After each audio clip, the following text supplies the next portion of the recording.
దేవుని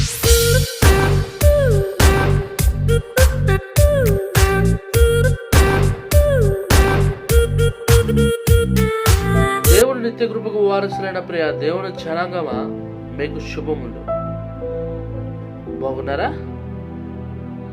ఇటు రీతిగా మిమ్మల్ని కలుసుకోవడానికి దేవుడు ఇచ్చిన మహర్భాగ్యాన్ని బట్టి దేవుని స్తుతిస్తూ ఉన్నాను. మీరు బాగున్నారు కదా? దేవుని వాక్యాన్ని చూసుకుందాం. ఈరోజు పునరుత్థాన దినము, ఆదివారం దినమున ఇటు రీతిగా మిమ్మల్ని కలుసుకోవడానికి దేవుడు ఇచ్చాడు. మనం కలిసి దేవుని విషయాల గురించి తెలుసుకోవడానికి చక్కటి సమయాన్ని వినియోగించుకుందాం. ప్రాముఖ్యంగా ఈ ఆదివారం దినముల్లో మనం ఇలా గడుపుతూ ఉన్నాం. క్వారంటైన్ ఉంది, ఎప్పుడు సంఘాలు తెరవబడితే తెలియదు. ఇలాంటి దినాల్లో మనం ఇలా ఇట్రీతిగా కలుసుకోవడానికి దేవుడు తన కృపను అనుగ్రహించాడు. ప్రాముఖ్యంగా ఈరోజు మనం చూడబోతుంది ఏంటయ్యా అంటే, యేసు కోసం పట్టబడిన చేప అనే వాక్యాల్లో మనం వినబోతూ ఉన్నాం. ప్రాముఖ్యంగా ఈ వాక్యాన్ని మనము ఒక సిరీస్ ఆఫ్ 4 మెసేజ్లుగా వినబోతూ ఉన్నాం.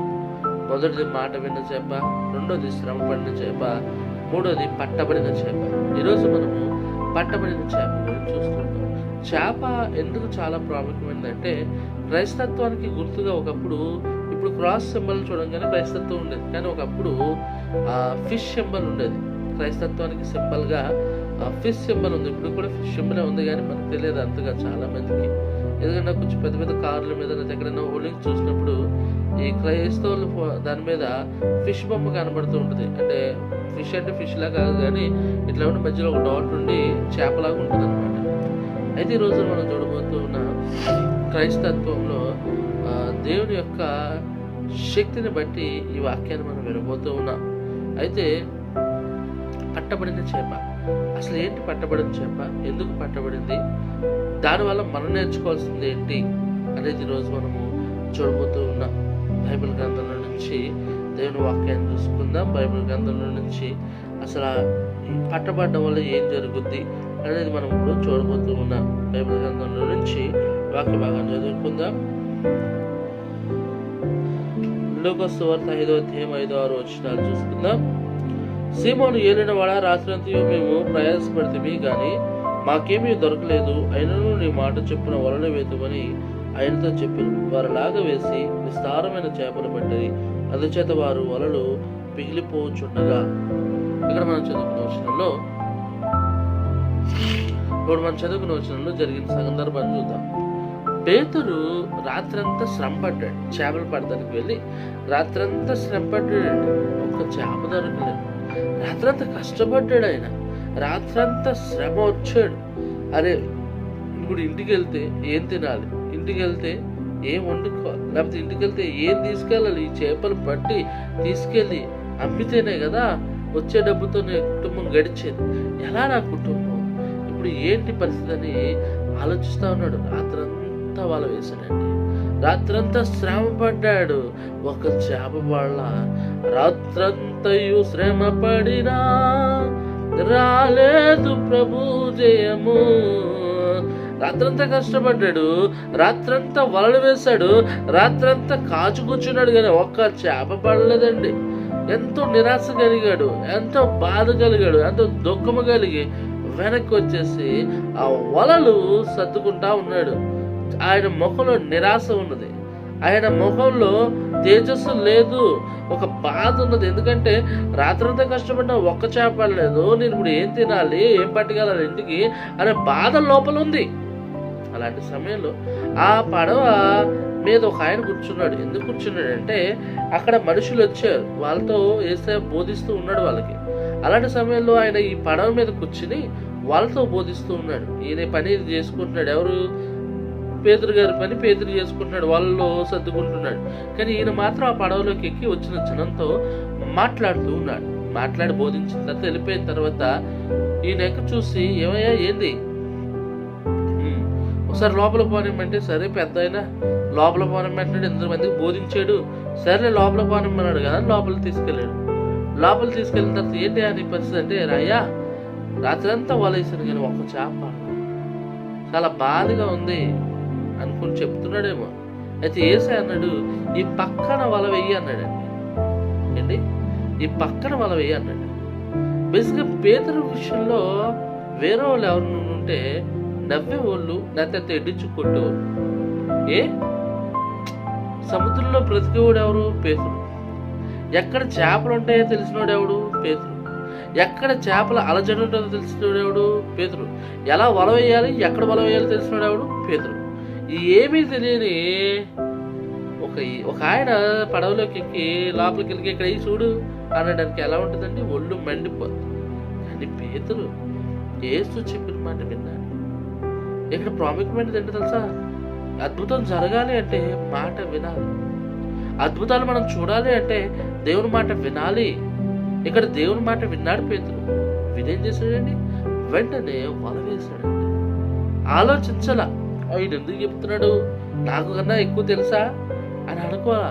మాట విని వల వేయగానే అనేకమైన చేపలు పడ్డాయంట. వలలు పగిలిపోతూ ఉంటాయి. ఇప్పుడు మనం చూస్తూ ఉన్నాం ఇక్కడ చేపలకి దేవుడు ఆజ్ఞాపించాడు.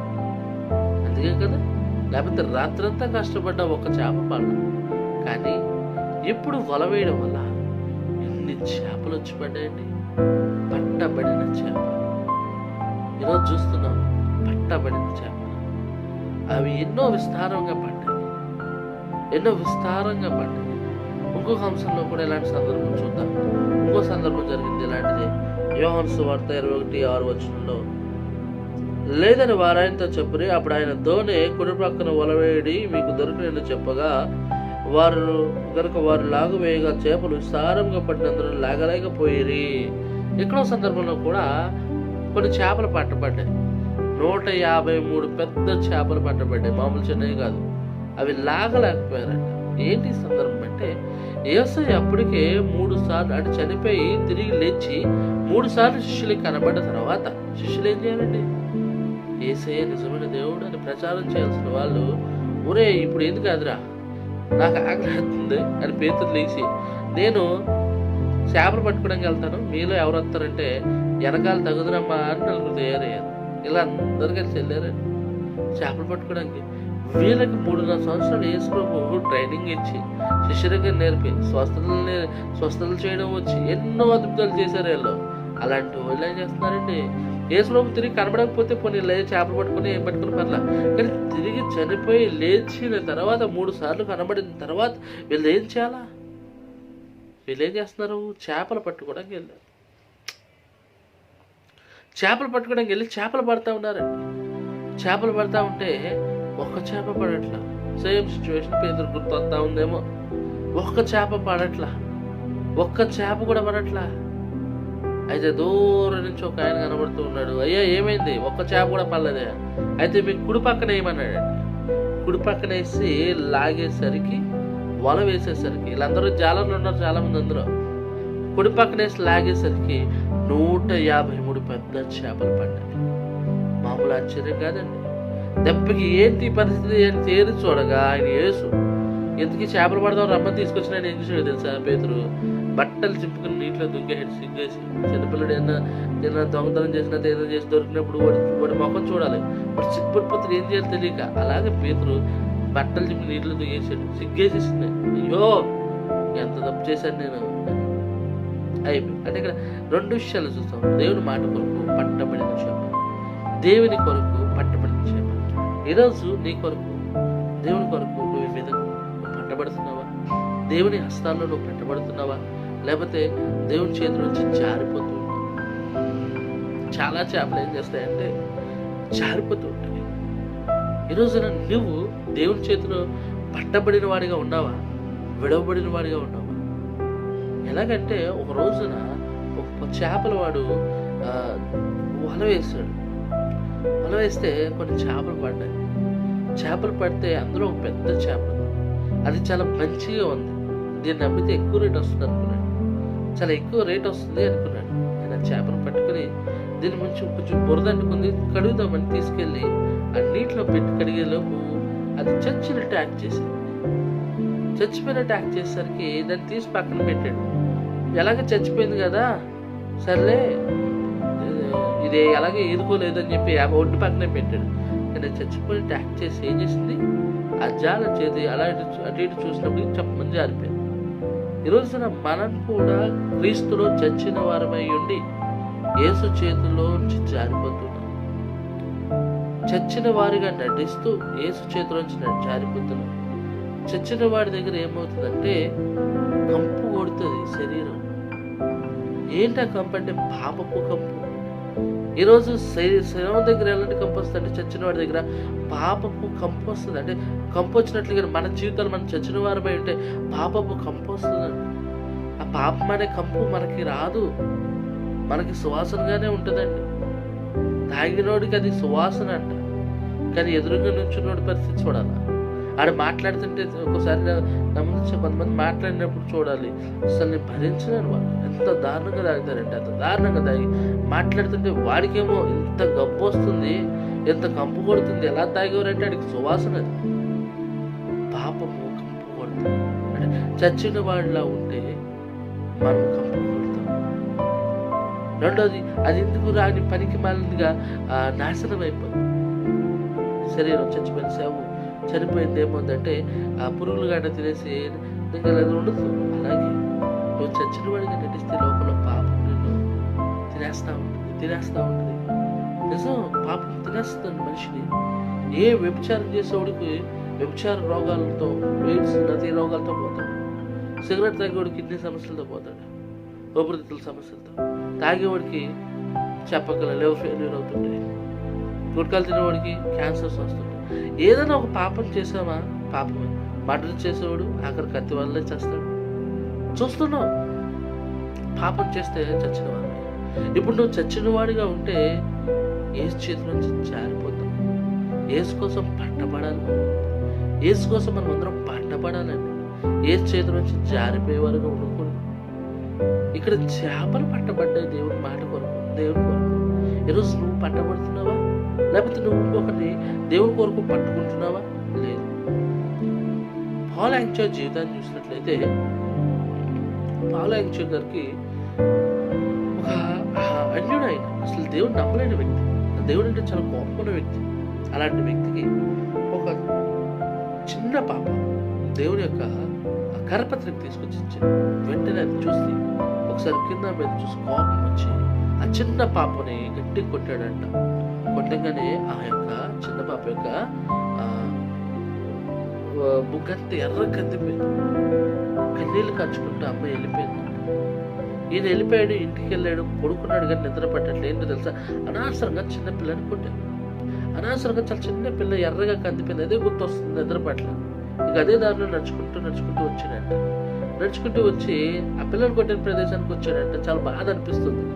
అటు చూసాడు, తను నలిపేసి పడేసిన కాగితం తీసి ఒకసారి చదివాడంట. వెంటనే పోలాంచి జీవితం మారిపోయిందండి. ఆ చిన్న పాప ఎవరిని పట్టుకుందండి? పోలాంచోని పట్టుకుంది. దేవుని కొరకు మారిపోయాడు. ఈరోజు ప్రపంచంలో పెద్ద చర్చ ఎవరిది అంటే పోలాంచో గారిదే. నార్త్ కొరియాలో ఆయనదే, సౌత్ కొరియాలో ఆయనదే పెద్ద చర్చ్. చాలా పెద్ద చర్చ్ ప్రపంచంలో కల్లా. ఎవరిదంటే పోలాంచో గారిదే. ఆయన ఒకవేళ గుహగుడికి పెట్టుకోవాలంటే దాదాపు 50,000 60,000 మంది వస్తారంట. చూడండి, దేవుడు ఎంతగా ఆశీర్వదించాడు తెలుసా. దాదాపు 10 లక్షల మంది చర్చి విశ్వాసులు కలిగి ఉన్నారు.